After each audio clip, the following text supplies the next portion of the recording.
L'association pour la cause des enfants vole au secours des orphelins de l'école publique 1 de Sébenikoro. Elle vient de leur offrir des kits scolaires pour leur permettre de passer une bonne année scolaire. La ménopause, nous en parlerons dans ce journal. Cette étape incontournable dans la vie d'une femme n'est pas toujours facile à vivre pour de nombreuses femmes.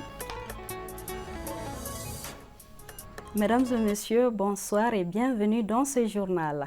Des kits scolaires gracieusement offerts à des élèves de l'école publique 1 de Sébenikoro. Il s'agit des enfants dont les parents sont tombés sur le champ d'honneur. C'est à l'actif de l'Association des jeunes pour la cause des enfants, Omar Enzan Traoré. À travers cette cérémonie de remise des kits scolaires à des enfants démunis, l'Association des jeunes pour la cause des enfants vient en appui à l'école publique 1 de Sébenikoro. Cela en donnant aux bénéficiaires du sourire à un moment où les besoins se font sentir. Tout ce qui est éducation, santé, protection, nous sommes là pour ça. Et notre objectif est de donner le sourire aux enfants, plus précisément à des enfants qui sont dans des situations vraiment vulnérables. L'avenir d'une nation repose sur sa jeunesse. Conscient de cette assertion, nous avons jugé opportun de doter ces enfants de kits scolaires. Et parmi ces enfants, nous avons les enfants des militaires décédés lors des différents théâtres d'opération. Certes, c'est un geste symbolique, mais nous les exhortons à redoubler d'efforts pour être les cadres de demain. Les personnalités invitées à cette cérémonie ont tour à tour pris la parole pour encourager cette action philanthropique. Les heureux bénéficiaires et le comité de gestion scolaire de l'établissement ont exprimé leur joie. Je les remercie vraiment, ils nous ont vraiment beaucoup aidés et j'espère qu'ils en feront d'autant pour les autres écoles. Avec cet encouragement, tout bon élève doit bien étudier. Ils doivent bien travailler pour ne pas décevoir leurs parents. Bon, nous représentons ici les parents d'élèves et nous accompagnons également l'école professorale pour que les enfants puissent avoir une meilleure éducation. Donc on les accompagne également dans toutes les activités dans le cadre de l'éducation. D'abord, moi je suis très content et touché par ce geste vraiment très symbolique de cette association. Faire un don des kits scolaires, surtout à l'endroit des personnes ciblées, des enfants qui ont perdu leurs parents sur le front de l'honneur et des enfants orphelins. Vraiment, c'est un geste hautement symbolique. La directrice de l'école publique 1 de Sébenikoro a profité de cette cérémonie pour lancer un cri de cœur à l'endroit des autorités scolaires.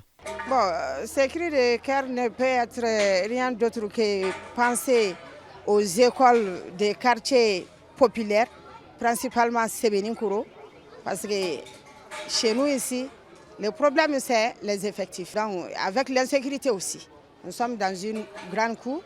Et la position géographique même de l'école fait que nous sommes confrontés à l'insécurité. A noter que l'Association des jeunes pour la cause des enfants a vu le jour en 2022. Elle intervient dans le domaine de l'éducation et de la santé des enfants. Une visite guidée des salles de classe pour s'imprégner de l'état dans lequel se trouve l'établissement a sanctionné la cérémonie.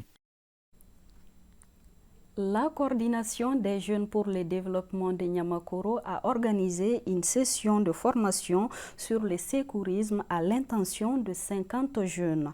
La cérémonie de remise des attestations s'est déroulée sur le terrain de Niamakoro. Commentaire Amadoun Diallo.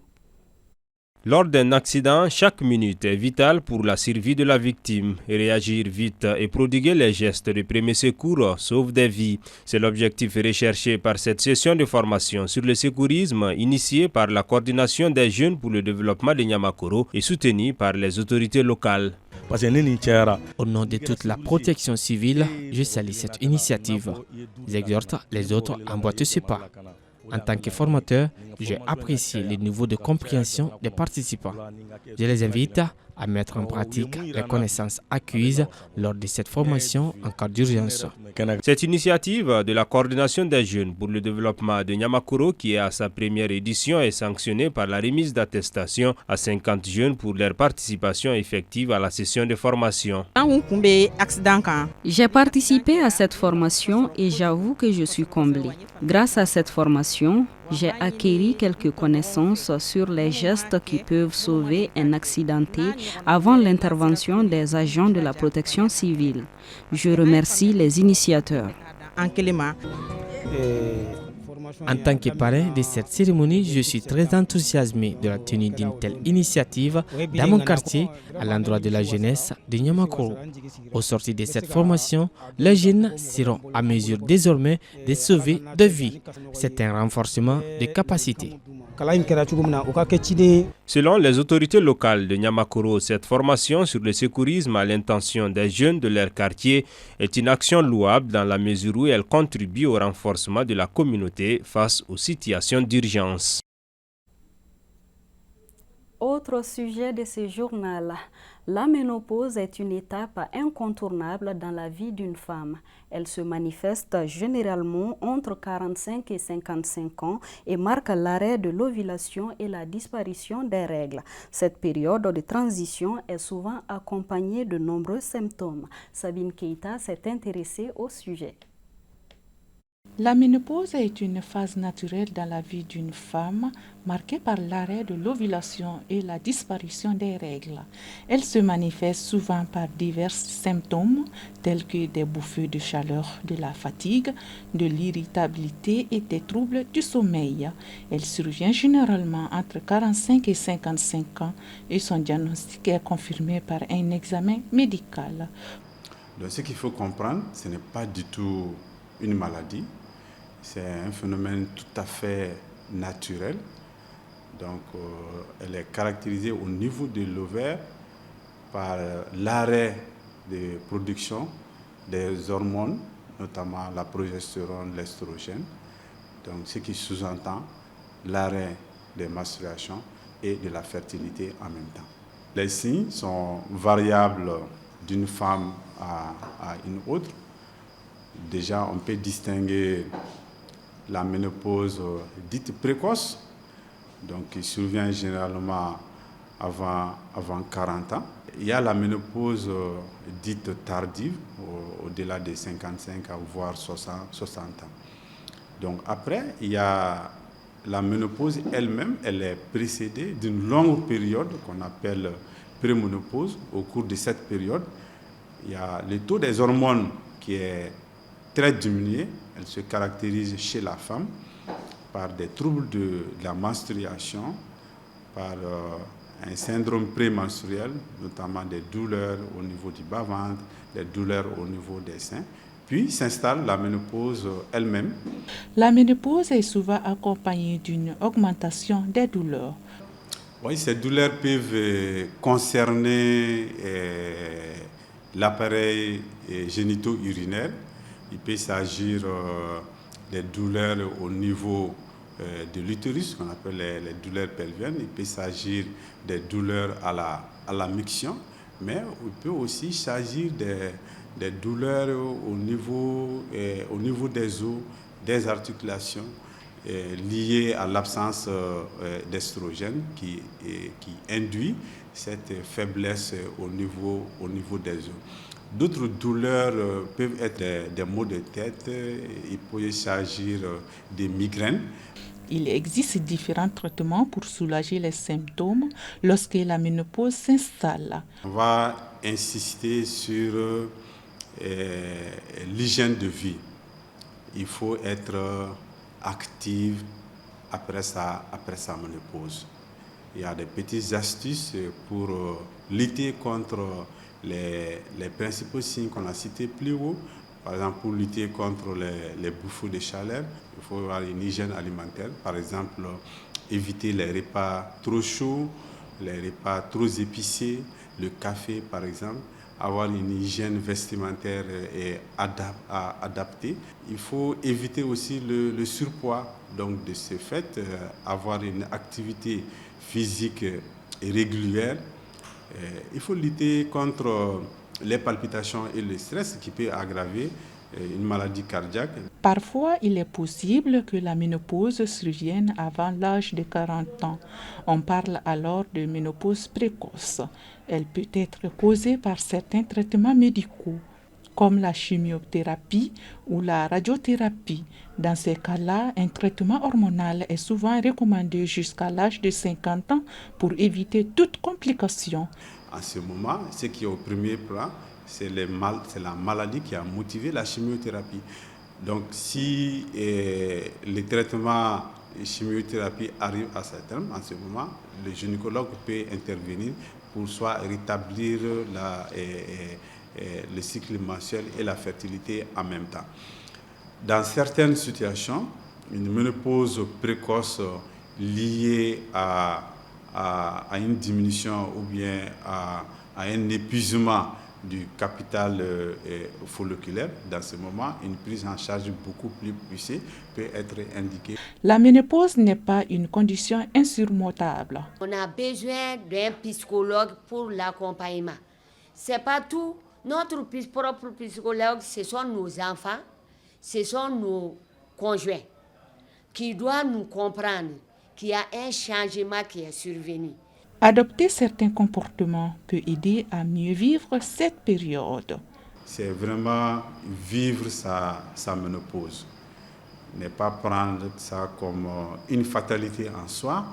C'est vraiment faire un suivi médical. On a vu qu'il peut y avoir des désordres génitaux urinaires en ce moment. Une visite chez le gynécologue aussi est recommandée. De s'atteler à les dépistages habituels, le dépistage du cancer du col, le dépistage du cancer du sein, le dépistage du diabète, et il faut rester actif.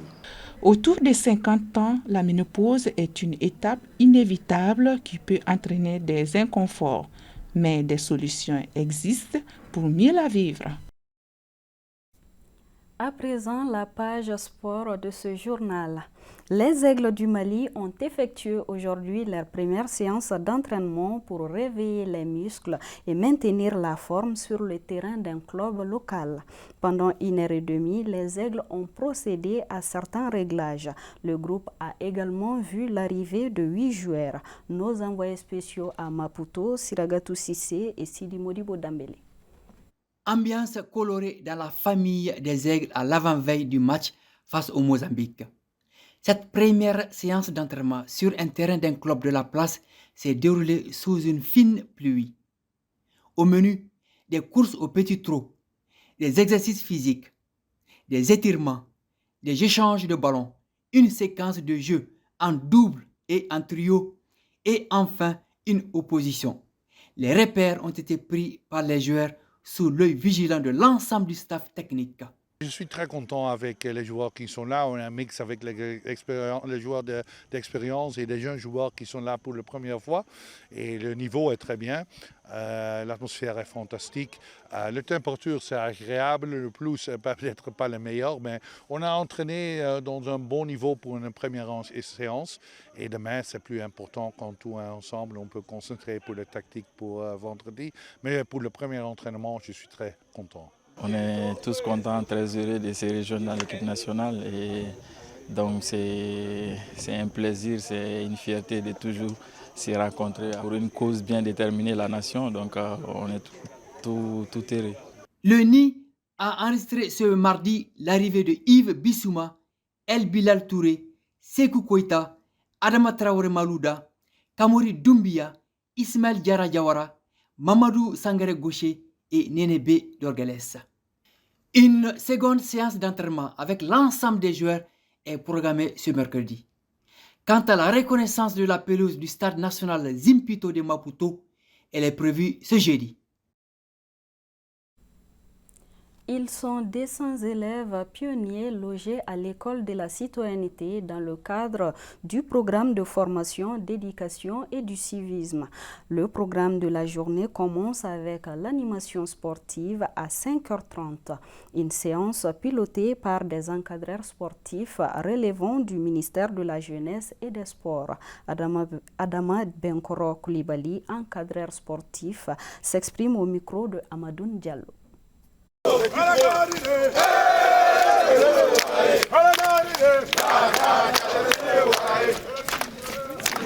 L'impact d'abord des réveils musculaires et pour une bonne journée et puis pour une bonne motivation, il faut l'animation sportive. Et c'est ce que tous les matins nous faisons pendant au moins 30 à 35 minutes avec les jeunes. On les met en footing avec des exercices. Et il y a une partie aussi de fitness, gymnastique aérobique.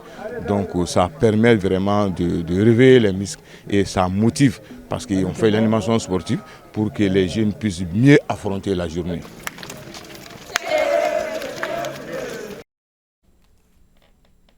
Ainsi prend fin ce journal. Merci à vous de l'avoir suivi. Bonne suite des programmes sur ORTM2.